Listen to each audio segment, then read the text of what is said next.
Hey, good morning. Odd Musings, episode number 360. We are live, Yes, I we guess. are. you And know, before we start, I gotta say happy birthday to my mother.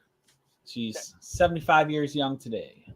happy So birthday. happy birthday. Yeah, both our moms are born in the same year.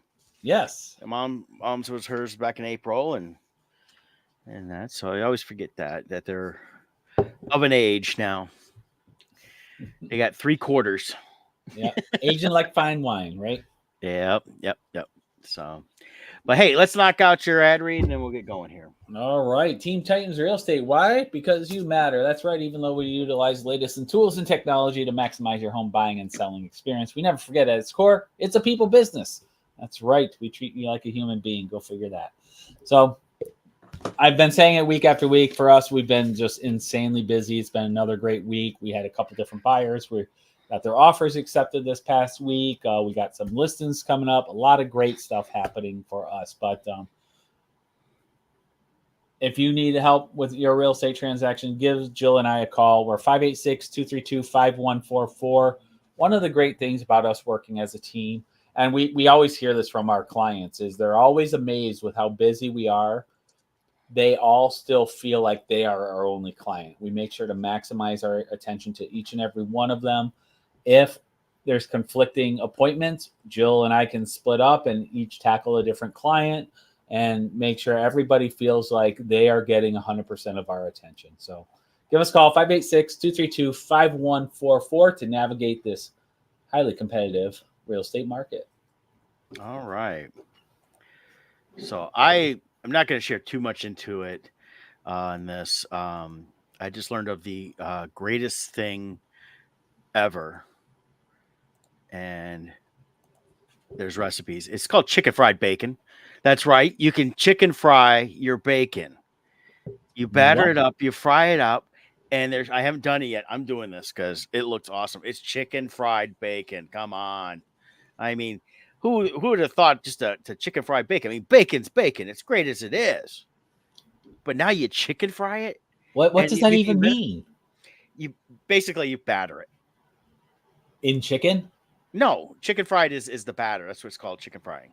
Oh, okay. So it's basically you do flour, egg, flour. You have your seasonings mixed in with the flour. Oh, so you're Yeah. Okay. So there's no actual chicken involved. You're coating No. it the way you would a chicken. Correct. Like if you're frying up chicken, that's what they call like chicken fried steak because it's done the same way as fried that. But now it's chicken fried bacon. I mean, come on, it's chicken fried bacon. This is just too awesome, So I saw that yesterday online. I was like, I have got to talk about that. I haven't done it yet, but I will. Yeah. I'm eventually do it here. And I'm like, it just sounds good. And I see like a video of someone doing it, and it's the reaction video of the guy going, one of the ones that always goes like, what? Okay. And he makes it up, and then he's eating. He's like, and it's crispy and it's crunchy because and it's cooked. I was like, oh my god, it's like a fat guy's dream. Yeah. This is my one prayer up to God I want answered is, why is it the better we make food taste, the worse it is for us? like we can you never come up with this thing like that is even better tasting but it's somehow healthier. It's like, but the more of a heart attack we make it, the better it tastes. That's for sure. So, yeah, I'll have to check that out. Yeah, I was like, okay, I got to try that. And I guess it's also done at like state fairs, which makes sense. I could see them doing that because they deep fried spot everything. Oh, yeah. So the other thing is I got me some new glasses this week, some new, all day reader walking around glasses. I had a eye exam a few weeks ago, got, not much change. It went up a little bit. It's just readers. I don't need them for everyday use. But when I was trying to find it, because I like the no line bifocals, so it's just a whole thing in there. And I found a site called iBuyDirect. iBuyDirect.com or something like that. I've got the link here. Is that I like EYE or yes. I? EYEBUY Direct. Direct.com. Oh, very good. And every time I priced them out, I went to a couple stores, okay, this is what I want. Here's what I need. And we were looking like $400, $500, $600, $700 for glasses. And all said and done, and they had to, try them out, send them back if you don't like it. They're gonna let you buy it. There's some sites like Warby Parker let you get a few to try and then send back what you don't want. But I found one like, oh, okay, I like this basic frame, just plastic. I like the full rim. There it is. There, I buy direct, and shipped about $130. Wow, that's really good. Well, that's a good site to. Yeah. So we ordered Mom some prescription sunglasses. We'll see how they go when she gets those. Make sure she likes those. But you can see they even do. I got just a known brand frame. I didn't care about brand name or anything like that. Yeah. But I'll probably in the next couple weeks or so, I'll be ordering another pair. So I have a backup set. I used to have 2 pair until my lovely dog ate one. And he didn't just eat like the frame. He chewed on the glass where it broke. So yeah. I got my old ones. I've had these for like 6 years, and I like these too. And they're a little bit heavier frame. This is a lighter frame, so it's taking a little getting used to. But I'm liking them. It's clear and everything else. These were really fogging up because everything was starting to mess up on me getting old. It was an old prescription too. In that, so but it's. Yeah, I put it in the comments too. Yeah, they're not paying us, so it's a unpaid promotion there for those guys. But definitely, if you're looking for some glasses. And they have all kinds and you put your prescription in, you can order as much as you want. And I know people have been doing that with different sites and getting different, like people like to get different styles, colors, so they can change them up every day. Different sites online, but that's the one site I found, and I know of like Warby Parker and a couple others out there. So if you need glasses, I'm telling you, that's the way to go. It gets a little ridiculous when you walk to a store and they want to charge you like $700-800, and with gas here jumping 45 cents a gallon from one day to the next because of the 4th of July holiday, it adds up. For sure. So, well, that's awesome. Yep. So on a unrelated note, and I have taken another shot for you guys. I watched The Acolyte again. So here's today's episode. And is this the 4th episode now? No, this is the 5th. 5th. Oh, yeah. Good. So we're almost done. Yeah. But there is no mystery here. They don't know how to write, and that's what it is. There's just no mystery to this. They keep it on. It's a mystery show. You gave away everything with the flashback episode in terms of the twins. They set everything up in this one here. So yeah, there's 3 more episodes left. So July 16th is the last one. So July 2nd next week, and that is going to air. So here's this week's episode. Last week it ended with the big bad showing up, firearms a lightsaber, and it goes to black. So this week comes back and right away starts off with Osha, they were all pushed away. So standing up, and then you come out there, she sees in the woods all these lightsabers. I mean, they're like all over the place too. So they're all fighting this big bad guy with the red lightsaber. So a bunch of other Jedi flew to the planet also along with. Oh yeah, there was like cast? Yeah. If I didn't make it clear last week, there was like 5 Jedis there. Okay, in addition to our main group. Yeah, with the main group. Okay, that was the main group. The main group was like 5 Jedis and Padawans. And then you had the little guy that's a kind of a scrounger. You had Osha was with them, and of course May was on the planet with her buddy, who, by the way, is the big bad, as we kind of speculated anyways, because we kind of knew it. But I was hoping there'd be a little twist. Just Instead, they made it completely obvious. Right away, I'm like, okay, this guy's just some drunken scoundrel, but somehow he knew this Force assassin was coming after him. Yeah. And like something. Yeah, then I'm like, he has to be the bad guy. And I'm sorry, I don't care what these writers think. That's not foreshadowing. That's telling us everything. Yeah, that was a reveal. Foreshadowing is such a hint that you almost initially miss it. Some people get some foreshadowing, but for the most part, you miss it. Foreshadowing, you go back and watch it. Yeah, when it actually happens, you realize when they said something. Right. So we had the fight, and basically, just to get through the whole fight thing, he obliterates all the Jedi pretty much. I mean, the only ones left are was it Lo? Is that his name, or Saul? Saul. Yeah, Master Saul is left. Osha, so May killed is all left. the rest. Yeah, well, not yet. Hold on. May left, and then this is in the initial fight. Killed a few of the ones that we really didn't care about because they weren't doing anything with. So when we left, and then you got Saul. You got the one Padawan with the little horns, who I really like that character. Jackie or something like that. Yeah, and then the one guy that knew Osha from before, that's a Jedi now. The younger Jedi Knight. Geordie. Yeah. See, and here's the thing: it's just annoying. So forgettable. Yeah. So it was let me see. Yord, which is and then Jecki, Jecki was the Padawan. I liked her. Do you know who the actress is that plays that? Daphne Keane. She does X-23 in the Wolverine Logan movie. Movie. I mean, yeah, she was great. Mm-hmm. She's the only one I liked in the whole cast so far. Yeah. So of course, then we have to have the big standoffs. When most people are dead, and he get the big reveal because they cut off his helmet, and he says he want to reveal himself. And of course, he knows Saul somehow, and during the banter, he basically wants Saul mentions about his darkness, and he's like, "Well, you've got a dark past too." And it's like, okay, he's where the hell rubber, you're glue. Yeah, pretty much. And that, and you got the one Jedi, of course, that I mentioned before, the Yord is taking Osha away. Now she's being referred to by Saul as the civilian at this point. Take the civilian back to the ship. Why would he refer? He has a whole history with her. I know.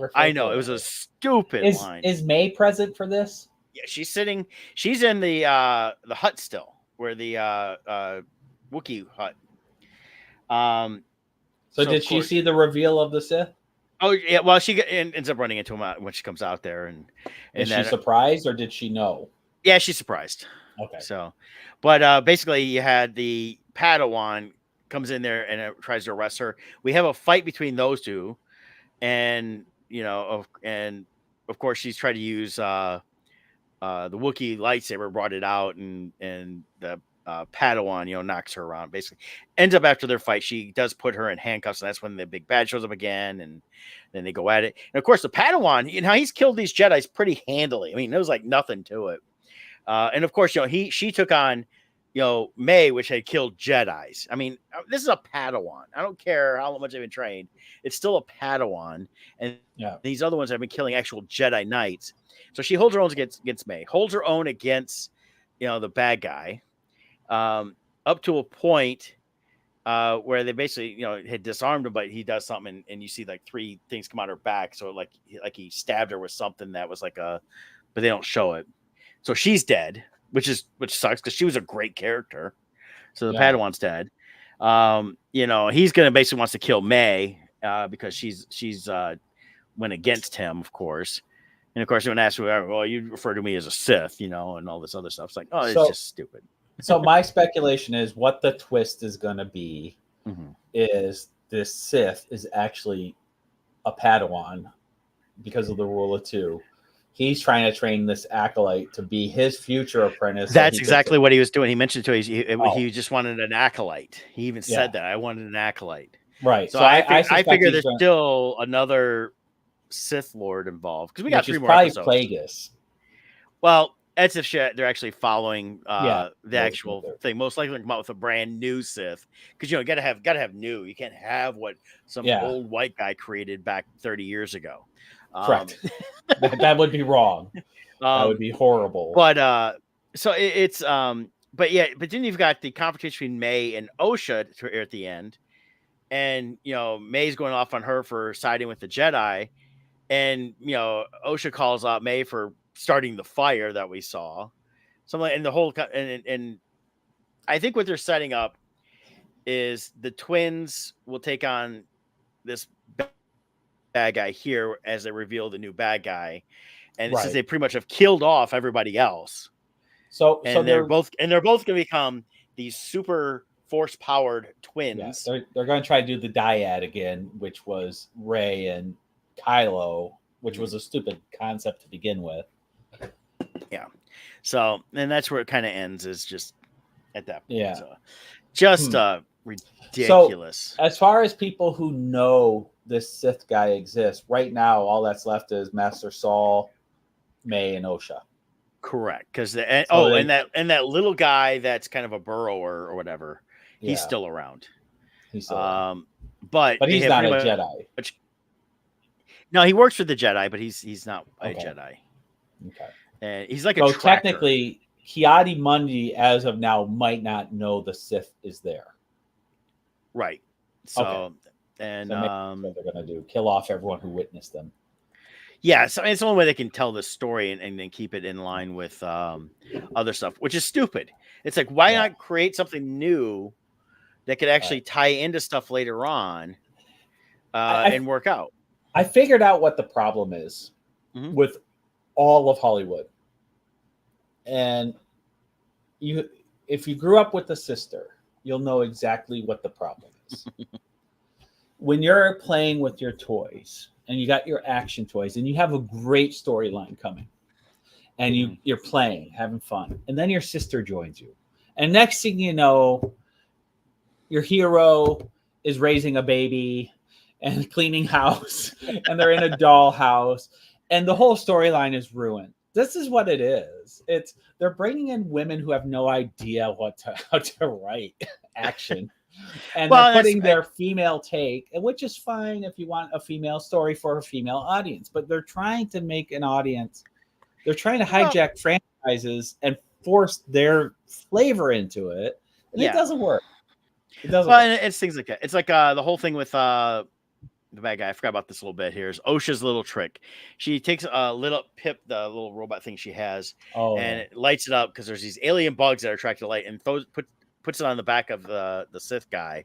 So these bugs come and get him and drag him off up and they're going to kill him. And then when at the end, you see all the bugs fall and him land down. I mean, I knew that was going to happen. I was like, that was just stupid. And then, the Padawan can handle here's her this own too. Against them. Yeah. Here's the other thing. When Saul is leaving with Osha, it's not Osha, it's May, because May cuts off her hair to look like Osha. Does it with just a lightsaber, flips her hair, goes, and then now she looks exactly like May. She in one swipe, she got her hair cut perfectly to match. I know.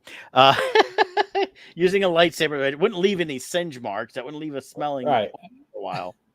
And she, of course, takes her suit off her sister and that. So, I had to go back and look at the Forbes episode. I do like the way this guy reviews these episodes at Forbes, the Eric King guy. Because he'll point out good stuff. I mean, there's things in there you go, okay, I kind of like this. It's not story, it's just little things. But yeah, so you've got the whole thing. It's like there's all these lines too. It's like the Padawan's I'm arresting you for the murder of blah blah blah. It's like, just lock her up first before you talk about arresting her. First of all, but that showed a Padawan mistake, which is, you can do that. So, it's just the way they're going about everything is very bad. And it's funny watching reviews, people talking about, if you don't like it, you remember Star Wars was never serious or this and that. It's like, it had a story though. It had a good story. It stuck to its story. I mean, this is not sticking to its story. This is just all over the frickin' place. Well, this is fan fiction. This is fan fiction by an amateur writer. Yeah. I mean, not amateur. Unfortunately, not amateur. She should be amateur, but because she fills a checkbox, she is elevated to status of franchise writer here. She should never have made it to this point.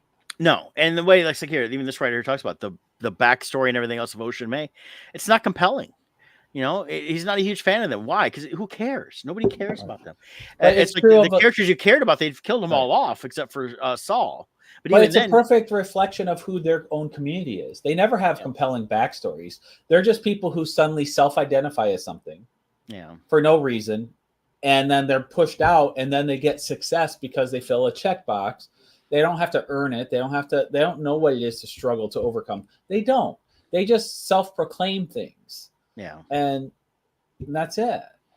Well, I mean, it is. And it's a shame because the thing is, the ratings are very low for this. So it definitely won't be a second season.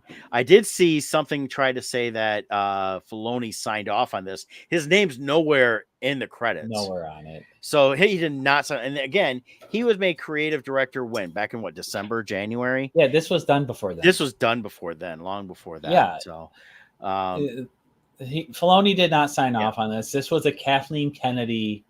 Yeah, and this is there. You can see here after he's revealed himself, and he's got. Oh God, I hate these stupid pop-ups.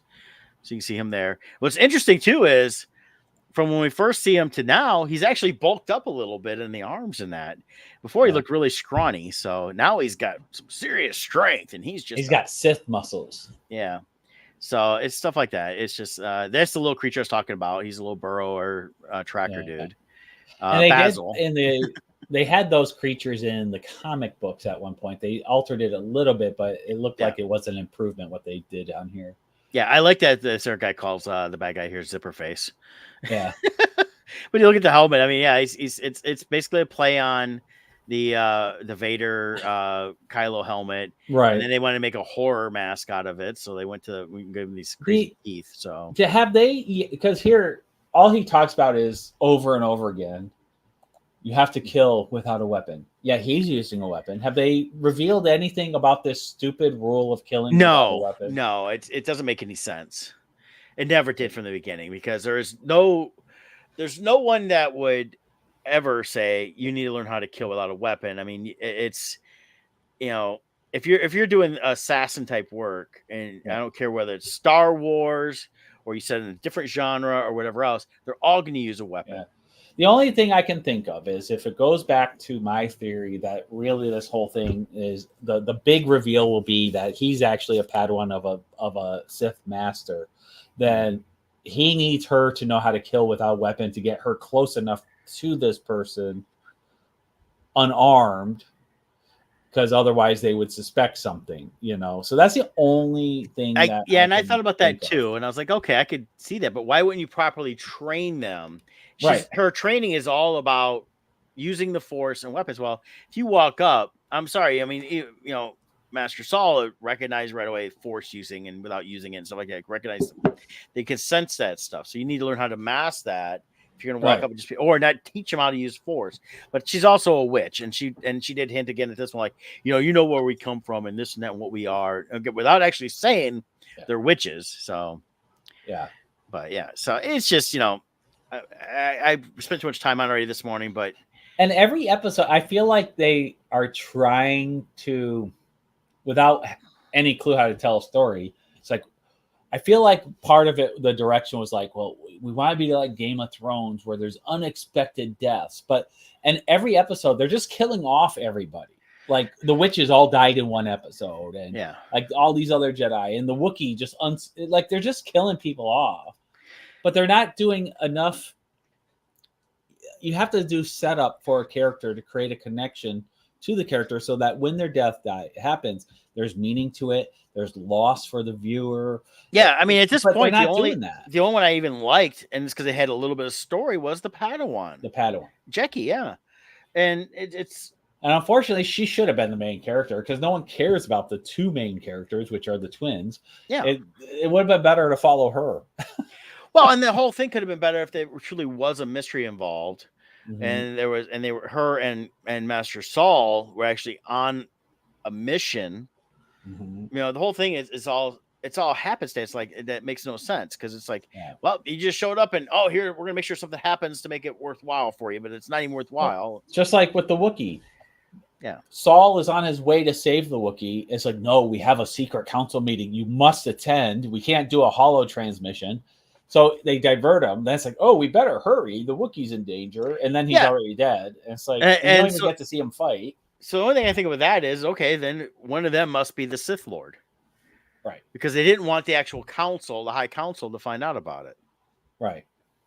So, and it's like, okay, so we got 3 more episodes. We'll see how long they drag. Again, so far, we're looking at about 4 hours total of show, and I think the entire story could be cut down to an hour and 20 minutes, maybe even down to an SNL skit. Pretty much, 2 minutes, 30 seconds. That's all they need. But yeah, there's everything you need to know is already been known. The only big reveal right now is we know he's a Sith. So there's knowing, if you're a Star Wars fan, you already know that when he says I'm going for an acolyte, he wasn't going for an apprentice. That's different than with the acolyte. They're similar, but the acolyte and Sith would be different. And he was looking for he was basically getting like what Asajj was. It's all these ones trained, but not properly trained, not as a Sith. And he claims to be a Sith. I wouldn't be surprised if he's not himself more of an acolyte to another Sith Lord. And I bet you it's going to be one of the. I think they're going to divert it enough away from Darth Plagueis and all that, not tied into Palpatine. But even if you go back to the original trilogy, the concept of the Sith, I mean, they're called apprentices, but like Darth Vader was an apprentice to Palpatine, even though he was a Sith Lord, and he was a master level, but he followed Palpatine. But in Return of the Jedi, he's trying to recruit Luke. He's like, join me and together we'll wipe them out. So there's always this backstabbing element to the Sith. So if they do that route, it still ties to what Lucas originally envisioned for the Sith. No, and that makes sense on that aspect of it. And but I have a feeling they're going to try to tie it directly into the prequel trilogy in some way. They've already done it with the Kiamdi, and I just see that. But look up if you do episode review 5, you'll find the Forbes article. Everything about her writing, I forget her name now. I don't even care. But it's all copy. She's copying other things. So I feel like she's stealing dialogue. She's got and they of course list other people, but she's the one that supposedly oversees everything. But it's like they have so much like references you can see to this quote or that quote, and I'm like, this is just stupid. Why are you doing that? So and I feel like Rogue One was popular and they killed everyone at the end. So that's why I think they're doing what they're doing. And there is an element of, if you're going to stay true to the Sith not being seen in a millennia line, then you do have to kill off everyone who sees him at least. But I don't know. Everything is shallow. Yeah. Well, Leslie Headland. Leslie Headland is the one that's the showrunner on this. Yeah. And supposedly this episode that just aired is her favorite. And I want to go, of course, they killed off everybody. That's what I'm still trying to figure out, though. She keeps promising this will be the gayest Star Wars ever. Like, so what's coming up? Because they've killed all the female characters except for the sisters, which, according to her, so I guess she saw. Well, according to her, she saw Frozen as a lesbian story. Those were sisters. Yeah. So I don't know. Maybe she has some weird thing coming up. I don't know. Oh well. What can you do? I don't know. Anyways, well, no, you can. Brett's taking one for the team, suffering through it. Yeah, spent too much time talking about it already. Yep. Are we done with that one? Oh yeah, God yeah. Okay, I want to bring up another thing that's been coming out, and I've had time to reflect. Brett and I talked off air last night about this. The Superman suit is being seen in production, and I now have a theory, and I want to see what you think. So when you see it right now in a lot of the shots, it's very loose fitting, and like you can see folds and stuff, and we're used to a nice fit suit. Like Henry Cavill's suit, even in person, was very fit. Like it was snug on him. I'm wondering if they made a suit where it's loose, but then they have attachments under the cape to suck all the air out, so it sucks in. Because I know they did that with like the Catwoman outfit for Michelle Pfeiffer, and there's some other ones like that too, where they'll suck the air out to make. Yeah, that would make sense, and that's part of the reason I when Scott and I were talking, I said, well, I got to wait to see it actually as a finished trailer, right? Because it's going to be different than what these photos are showing, right? So that's what I wanted to see. But yeah, there's this here. I'll share this, and you can kind of see it on that. But if you look at the suit, it looks like almost like a pressure suit more than just a cloth suit, right? So that's where I'm wondering if they're going to do something where they suck the air out, to make it snug. Well, you see this guy working on it back there, so I'm wondering if there's something with that they're doing, right? On that, and but if you see it, it looks more like it's not like the Christopher Reeve was kind of stupid pop-ups. Christopher Reeve's suit was a well, that was actually like that was actually fabric. Yeah, where I wonder who this guy is on the left there. Well, he's one of the characters in it because they've shown him around a little bit. And I haven't figured out who he is. Yeah, it doesn't look familiar. Let's see. Actor Eddie Gathegi, who stars as Mr. Terrific. I don't remember that character. I remember the character. I haven't. It's been now, a while. The actor though they cast to play a younger Superman here. There's Mr. Terrific. Oh, okay. God, I've never heard of him. Yeah, well, it's another DC character. It's been around. Fictional universe, Smallville, things like that. So but the actor himself, he has that iconic Superman look. He's got the face, the jawline, the hair works. Like he definitely has the look, and so he can be a great. He fits Superman. into almost a mix between the Henry Cavill one, not as big, and what's his name before that? Brandon Routh. Brandon Routh, yeah. So he's got a mix between those, and I think that was intentional. Gunn was looking for that style. Yeah, so he definitely has the feel of Superman. He's got the height. So he fits the mold. Yeah, and like I said, the guy's fumbling behind him with something there, so I wouldn't be surprised if they're not tightening stuff up, things like that. Right. But when we see him actually in action on the film, it probably will look better in the long run, because filming is one thing versus the cosplayers that are walking around want to have it as a finished look. Right. So, and I don't think there's going to be much CGI added to it after the fact. Yeah, typically the only CGI they'll do is the cape. They'll take the cape off for certain scenes, and then they'll CGI the cape on. Yeah. But to do a whole body CGI, because I see a lot of people speculating that, but that'd be expensive to do a whole. Well, they did. They kind of did that with Ryan Reynolds in Green Lantern. Yeah, and how that worked. Yeah, but then the whole thing becomes just green screen. Yeah. Overlay shit. So of course, now with AI doing everything, you just have AI say, "Hey, make his suit look like this," and AI does it automatically. So well, that's a good point. Yeah, they could do something like that. Maybe it's a easier way, because they're not doing the whole thing, but maybe just areas. Maybe. Yeah. So here's a different way. Yeah, he's got the folds. The folds are still there. They're making it almost it's a suit, a harder suit, but it's still fabricy, so it moves with him more than just being maybe. One of the iconic looks is how Alex Ross paints superheroes, and he'll put fabric folds in to the suits to give it that. And that's probably what they're going with then. So maybe they're trying to get that classic old school, you got the fabrics. So yeah. Well, we'll see how it is in person. Yeah, and that's on film. My big thing is I could care less about the suit.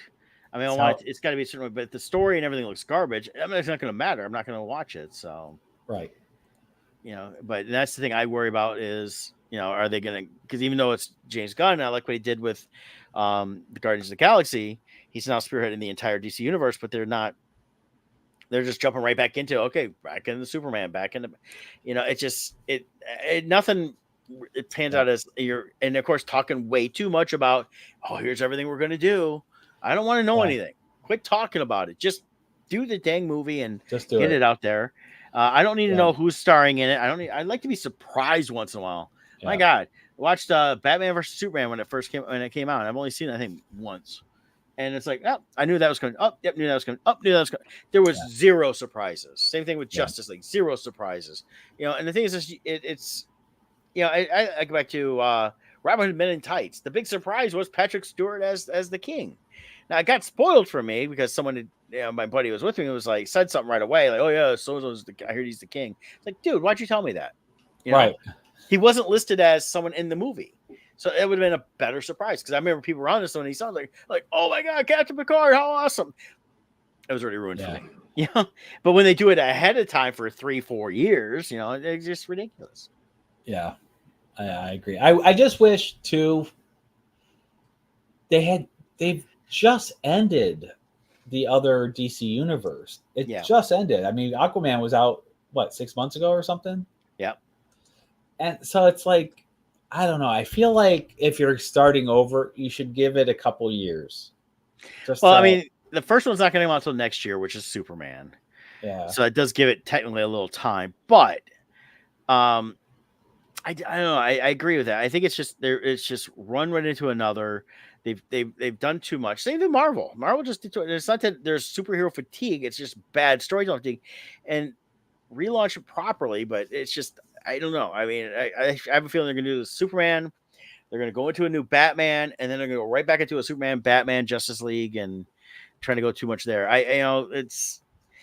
Well, then we got the other Batman also in the Joker movie coming out, so they're doing a whole different universe there. Yeah. Unless they tie that universe. Well, yeah, and you've got now. No, it's still supposed to be a separate thing, because even Gunn has said, I think these are like Elseworlds type stories where where his stuff is going to be the main line. But then you got for you like the first Joker, right? I did like the first one. I'm not excited for the next one. Yeah, you got Lady Gaga playing Harley Quinn. They're going that route. Yeah. They're calling it a Joker Folie à Deux, which is second film in French. Yeah, really.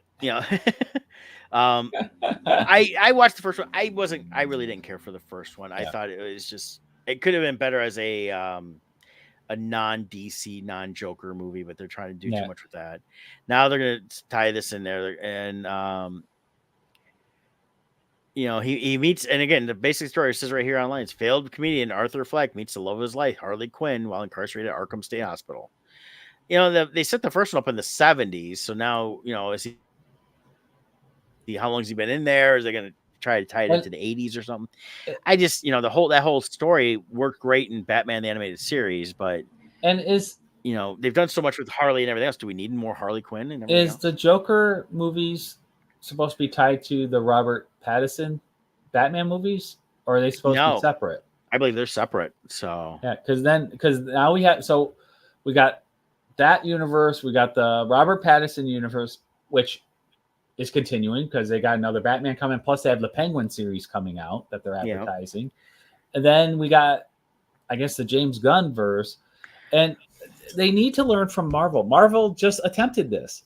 Yeah. Phase 4 and 5 was all about, well, we're not going to make everything tied together. It bombed. People like that the universe is connected. Yeah. Batman Part 2 is coming out. And they show Lady Gaga, so maybe they are going to tie it in there somehow in that cast. Or is that a fan made? I don't know. I haven't seen the trailer. It says teaser trailer, but I think that's a fan made. But this right here is what pops up under the Google and that. So I don't know how much fan made that is, but they're showing the cast as that. Okay, well, if she's going to be Harley in there, then they must be linking the two. Here we go. This is I'll pull this up first. Andy Serkis, I believe he's directing it.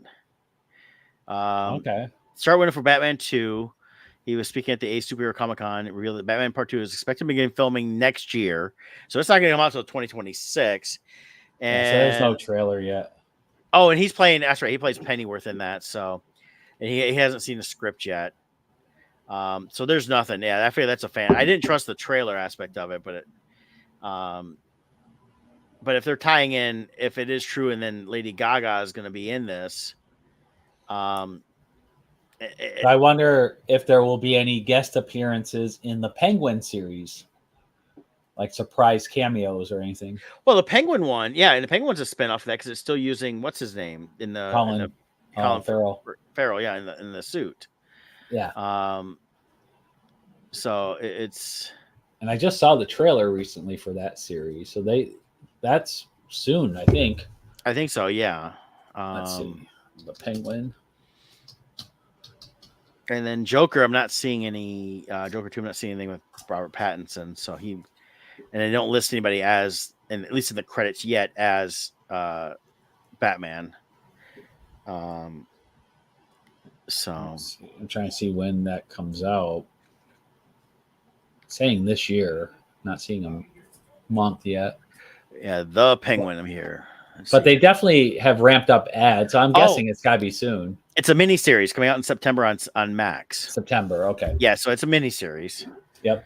Yeah, it's like 6 episodes or 8 episodes. Yeah, it's following the events of the Batman. The Penguin makes a play that sees the reigns of crime in the world of Gotham. So it's gonna be almost like probably a grittier looking version of Gotham, but in a tighter. Yeah, it's like The Sopranos for the DC universe. Yeah, that's exactly what it looks like. Looks like it was filmed the same way too. I am amazed though. It's Colin Farrell playing the role, but when you don't see it at all, like with the makeup and he did a great job with his voice to hide the acting. Yeah, you don't know it's him at all. Yeah.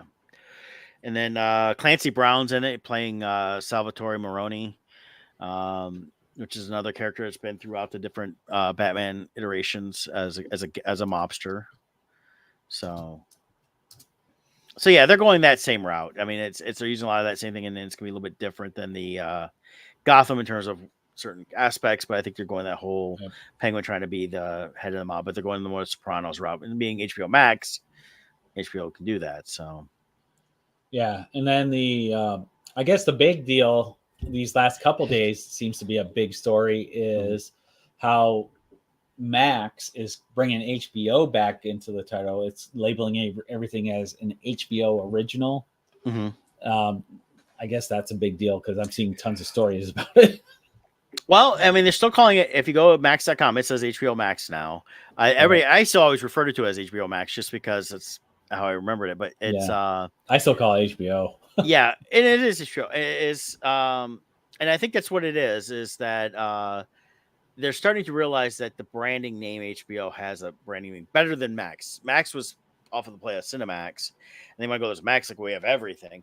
They should have just kept it HBO. Yeah, and even at Twitter and all that, or whatever, still call it HBO Max. And well, even like our age group, it's everyone. It was always HBO. No one cared about Cinemax. The only thing people knew about Cinemax was Skinamax. Right. I mean, that was the nickname, but for HBO, like it was iconic. Their openings for a lot of different series, their special feature night where the HBO logo was like a spaceship coming down, and they had all these different. It was like iconic. Their intros, Yeah, and that's the whole thing. And it was movies. They did a great job of movies.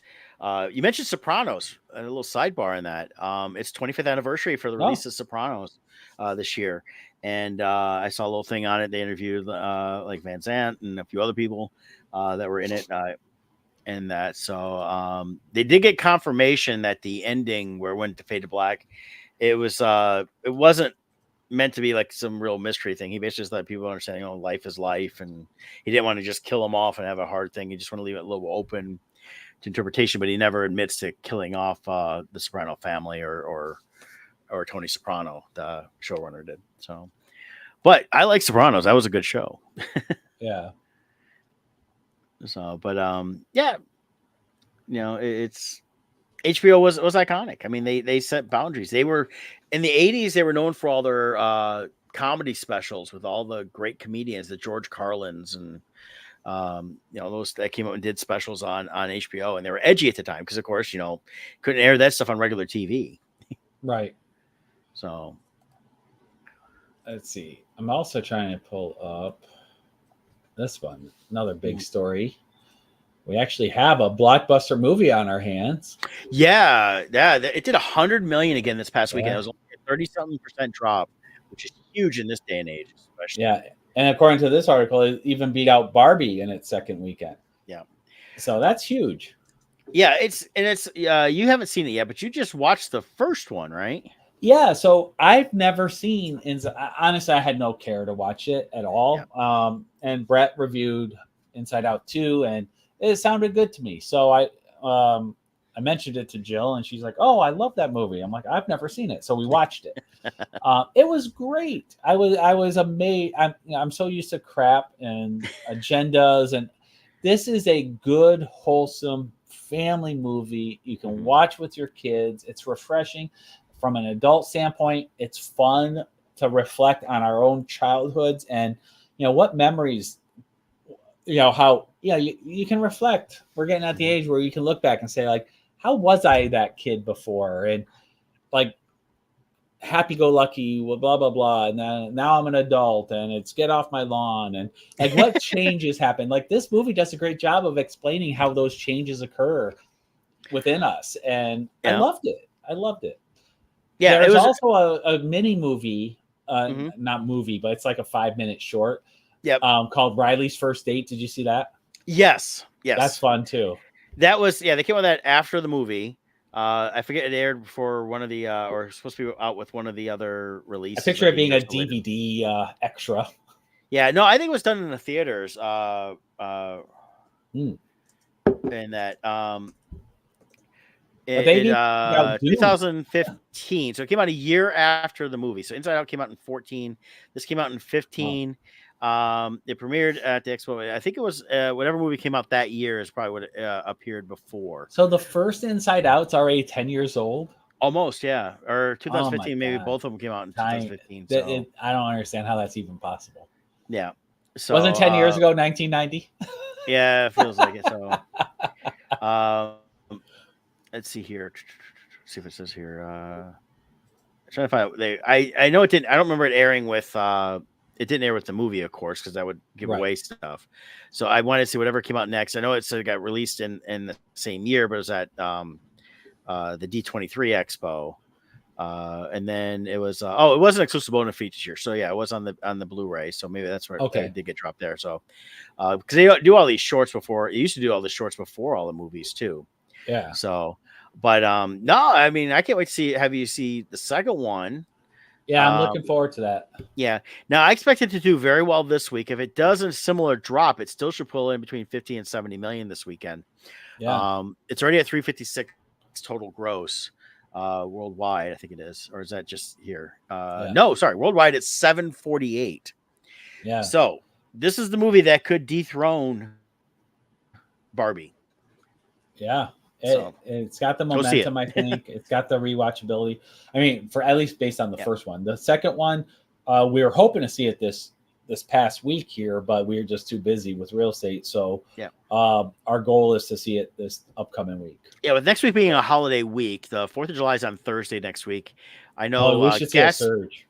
Yeah, gas prices dropped, or not dropped, jumped this week already for people getting ready to head out of town. This is going to be a huge travel week starting Thursday through next week. So, because a lot of people will take a couple days off and then have like the next week off or whatever, because a lot of places shut down for the holiday week. Right.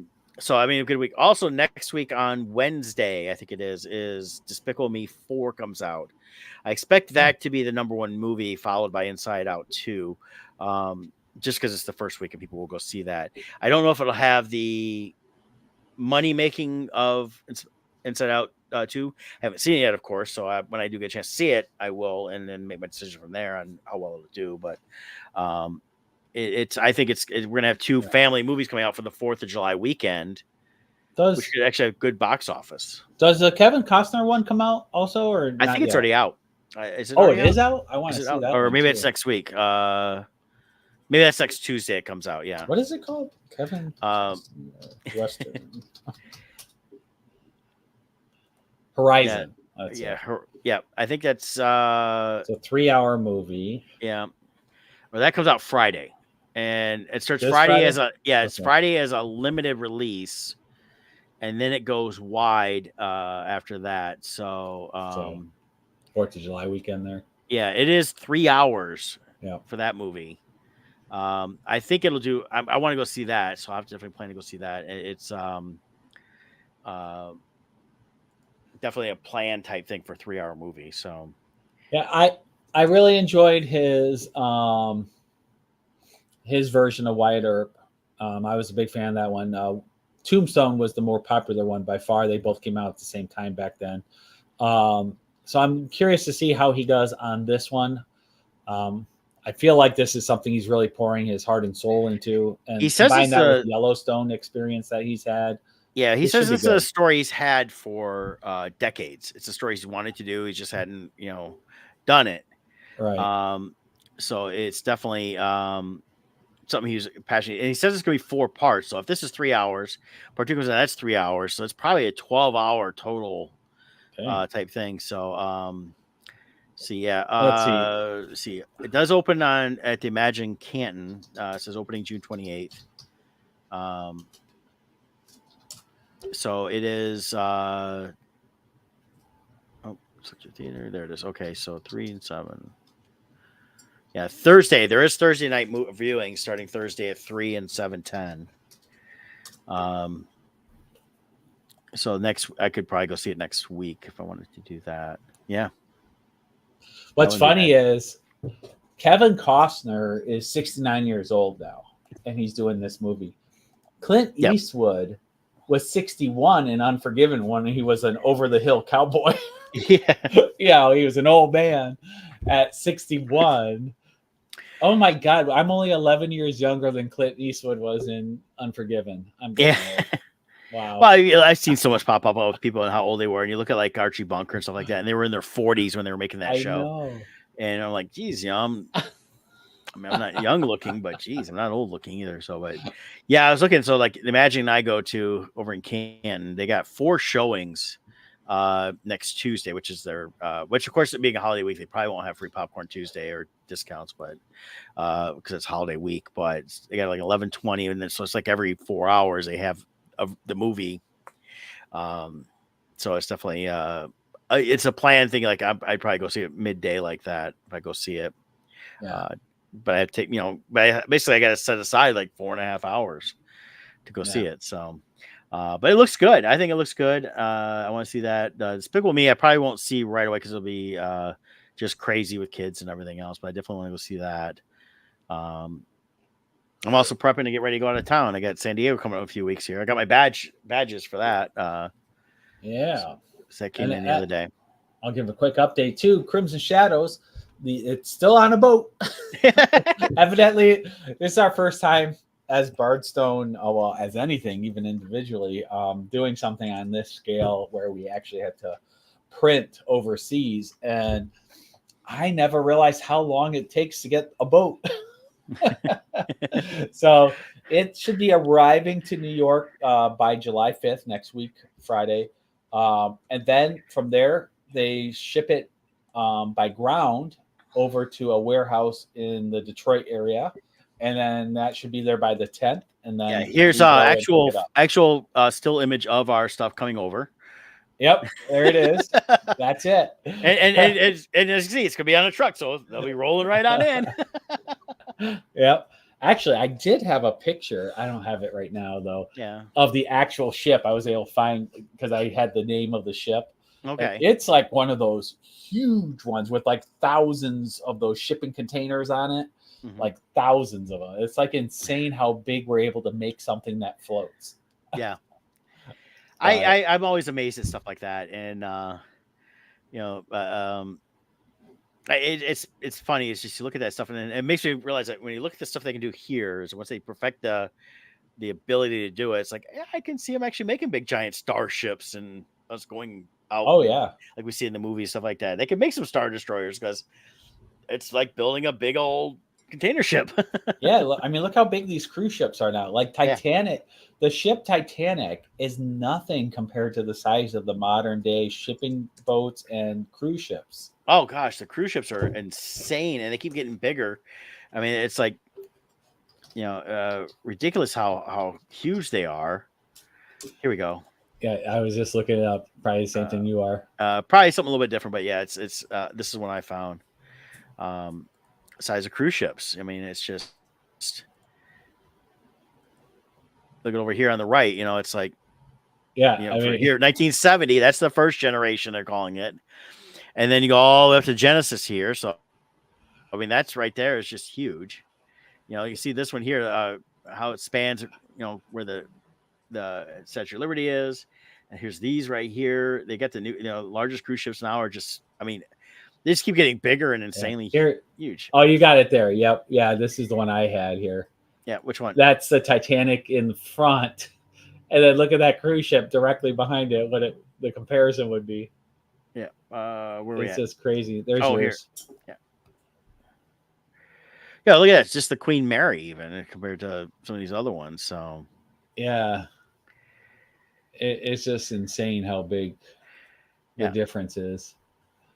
Yeah, I mean, if you look at all the stuff they do, though, it's like, oh, here's all these pools, and they have all these rides and everything else. And here's an interesting comparison.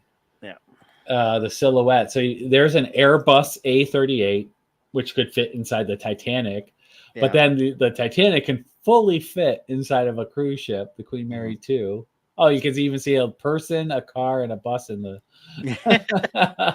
like. It's a whole city. Yeah, Well, and that's what they're meant to be. It's like when you're on these cruises, it's like they want when they every time it's all the port stuff, but they got to keep you entertained between port to port, and that's what they're doing. And that's why when they have a lot of casinos, they have all the shows. Because I have like 3 or 4. I've never been on one, but you hear like 3 or 4 different like stages for shows. They have all the different restaurants / buffets everywhere. It's just how many people fit on those nowadays? How many passengers? I always hear stuff like around like cruise 2,500 to 3,000. And that's just passengers. Yeah, let's see what the 5,400 for the largest cruise ship. 5,400 people. Now is that a max of 6,300 if everything's occupied? So that includes, and that would include the crew then, which the crew takes up a good chunk of the ship too, because they have to house the crew on the ship. Oh, actually, this one says the Wonder of the Seas can fit 6,988 passengers. So that doesn't include crew on that one. I would double check on that because I would make sure it's not. They might consider everybody technically a passenger when it's talking about number of people. Well, either way, it's a lot. Yeah. I mean, that's a small city. Yeah. Oh, yeah. Wow.